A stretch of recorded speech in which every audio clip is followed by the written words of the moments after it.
Hi guys, good morning. So today is September 2. Ayan, September 2. Wait lang. So today is September 2. Ayan, 11 a.m. So ang ginagawa ko ngayon ay sinusulat ko lahat ng mga schedules ng mga bata. Ayan, so kailangan naming ikalkula yung oras namin dahil may ako kasi nagpa-practical ako. And then yung asawa ko may trabaho. So yung practical ko, matatapos siya hanggang September 23. So ayan. Ngayon, pasukan na ng mga bata. Starting September 8. Pero today is September 2. So kuwaan ng mga libro, bilihan ng mga uniform, may mga kaliwat kanan na meetings. So, ayan, paano ko nalalaman yung mga yung mga agenda nila. So, meron tinatawag na Educamos. So, dito lahat kasi nakalagay lahat ng mga oraryo, kung kailan yung halimbawa, kung kailan kuhaan ng mga libro, ganyan. So, meron silang site na kung saan, ayan, nandyan nakalagay lahat. So, ganun na nga ka-advance. Siguro sa Pilipinas, meron din ganyan na.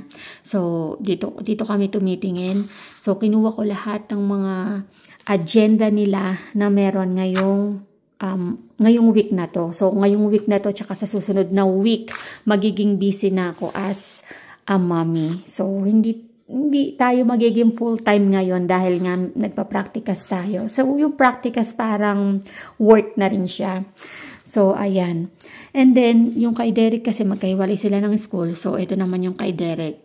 Ayan. So, tinignan ko na rin dyan yung mga meetings, kung kailan kuhaan ng libros, and yung magkano uniform, bilihan. Kasi sa case ni Derek, bago yung school, bagong uniform na naman, bagong gastos na naman.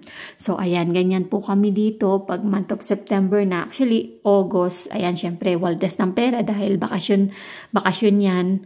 Ayan, gala dito, beach dyan. So, ayan. Pagdating ng September, another gastos na naman. So, ayan guys.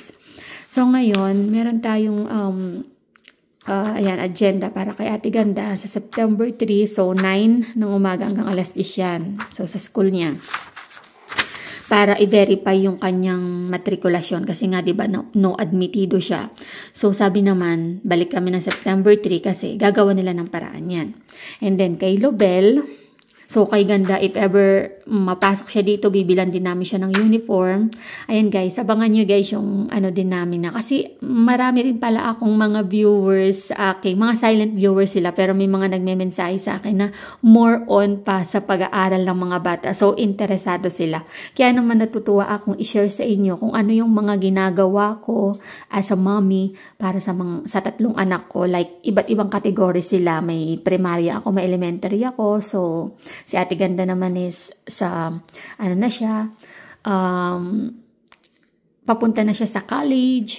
Ayan, so, ngayon kay Lobel naman, September 3, ito, 11 to 12:30. So, sabay yan na, September 3. And then, kay Ganda, September 3, kay Lobel, September 3, then 11 to 12. So, grade 2, kuwaan ng mga libro yan. And then, guys, ako kasi, so book yan. So, ako kasi, ang practicas ko, ang pasok ko is 4 to 10. So, nakiusap kasi ako sa pinag-aanon ko ng practicas na dapat panghapon lang ako. So, pumayag naman. So, ayun, September 3, very busy tayo, guys, kasi from 9, kailangan nandun na tayo sa school ni Ate Ganda, and then, sa school ni Lobel ng 11 to 12:30.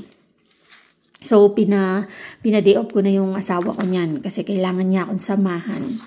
Or either kami ni Ganda yung pupunta sa school, sila naman, si Lobel naman, tsaka yung asawa ko, dun sa school naman ni Lobel. Para alam niyo yun, kasi may pasok pa ako eh. And then, kinabukasan naman ng September 4. So, ayan, birthday ng asawa ko yan. So, meeting, so reunion ang tawag doon, ng September 4, 12 to 1 kay Derek. And then, hapon naman, ng 5 to 7, 17 yan, 17 to 19, ibig sabihin yan, 5 to 7 p.m., kuwaan naman ng books ni Derek. So, ayan, yan yung mga agenda natin for September 3, and then September 4. So, ang pasukan naman nila guys is sa September 8, so Monday. So, yung kay Derek, ang pasok niya is 9 to 1. Normally, kasi pag September, half day lang sila. So, ayan, hindi ko na sila iaano sa komedor kasi ang komedor naman or yung lunch nila doon is hanggang 3 lang. So, ano lang din, parang, di ba? Saglit lang. So, kaya sabi ko pag September, wag na lang silang ikidar o wag na lang silang pakainin dun sa school. So, si Derek 9 to 1 and then si Lobel 10 to 1:30. So, sabi ko nga sa inyo, ang asawa ko pang umaga siya. So, ako, ang gagawin ko, unahin kong ihatid si Derek dahil malapit lang naman siya dito sa amin.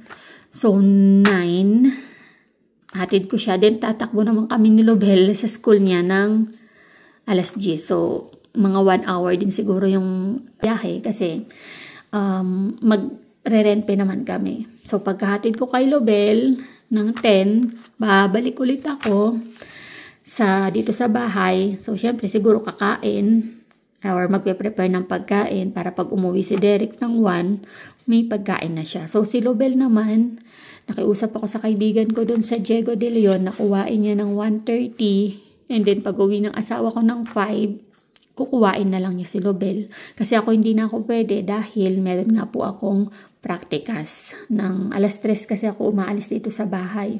So, hindi ko na siya mapipick up pa para kasi na ako masyado na akong mapapagod nun kung hatid sundo. So, yung asawa ko na lang, since malapit lang naman yung trabaho niya dun sa school ni Lobel. So, ganito kami mag-a-adjust sa bago naming mga, alam mo yun, sa mga schedules ng mga bata dahil pasukan na. Sobrang hirap. Ngayon, hindi ko pa alam. So, question mark pa yung kay Ate Ganda kung anong oras yung pasok niya or yung schedules niya. So, sana pang umaga lang siya para just in case andito na siya ng alas 2 para may kasama na si Derek dito sa bahay. So, napakahirap guys. Kaya kailangan kong kailangan ng trabaho ko talaga is fix siya na oras na panghapon. Kasi sa umaga, sobrang dami kong gagawin. Like, magpe-prepare, bibiisan sila, prepare yung pagkain, hatid, sundo, ano mo yun. Tapos ako, syempre, sa hapon, papasok na ako. So, ayan. Dito na po ulit, iikot ang mundo ko as a mommy. Dati full-time mama ko, diba? So, tas pumasok ako bilang teacher. So, per hour naman yung work ko doon. Kaya, ayun, sobrang hirap. Kaya dapat mag-budget. Like, hindi lang pagbabudget sa pera ang kailangan namin gawin dito sa mga gastusin. Kundi babudgetin din namin yung oras namin. Kaya, shoutout po sa inyo dyan, sa lahat ng mga nanonood sa akin. And ang hingi ng update about sa pag-aaral ng mga bata. Siyempre, ayun, pag may mga anak talaga kayong maliliit. So, unang-una dyan, ang babudgetin nyo yung schedule nyo, yung oras nyo. So, kaya sana, dito sa trabaho ko, sa maging trabaho ko, right after ng practicas ko, sana makahanap tayo ng panghapon lang. So, ayun yung pinoproblema ko pa guys. Yun yung isa sa pinoproblema ko pa ngayon. So, ayun lang. I-update ko kayo ulit sa ating pagbibili ng mga gamit o pagkuhaan ng libro.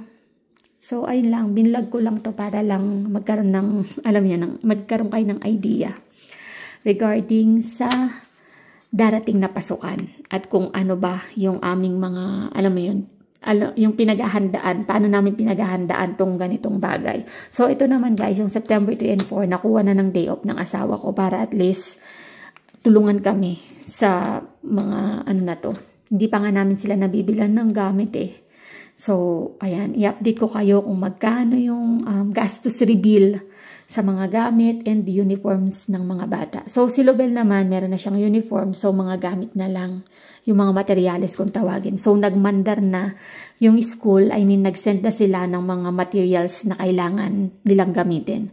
So, ipapakita ko na lang sa inyo dito yung materials na gagamitin nila. Si Derek wala pa. Si Lobel meron na. And sa Ate Ganda, question mark pa. Kasi ngayon hindi pa rin namin alam kung ano schedule ni Ganda. At kung talagang ma-admit siya sa school na to. So, question mark pa yan. So, kaya kailangan namin pumunta dun sa school na kung saan namin siya in-enroll.